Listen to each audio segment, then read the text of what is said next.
This how-to video is going to be how you update a configuration on a battery-powered call station.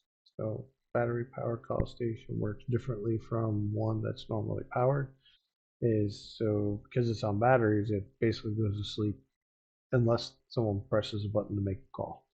So what we have to do is we got to wake it up so that it's awake. Then we can send the configuration and it'll get it, and then it'll reboot, and now it'll have that configuration, or if we had to do an update.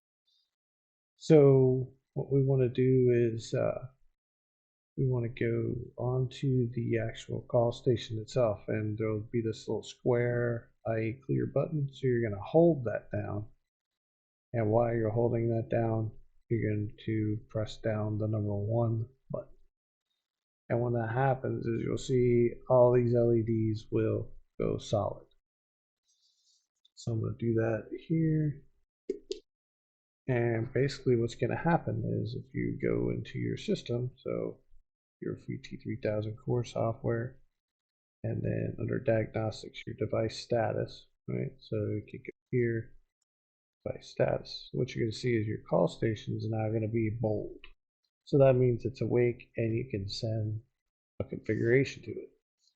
So you're going to select this options, and then you're going to go to configuration. And then, you can click it down there if you have multiple configurations. You can pick which one you want. For me, it's just going to be this test call configuration. I'm going to hit update. And so it's going to send that file over. And it's going to take about 10 to 15 seconds.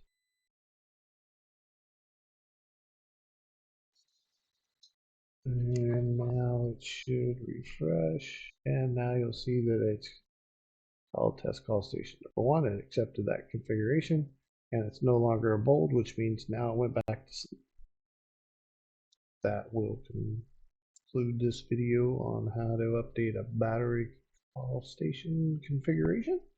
Look forward to talking to you again.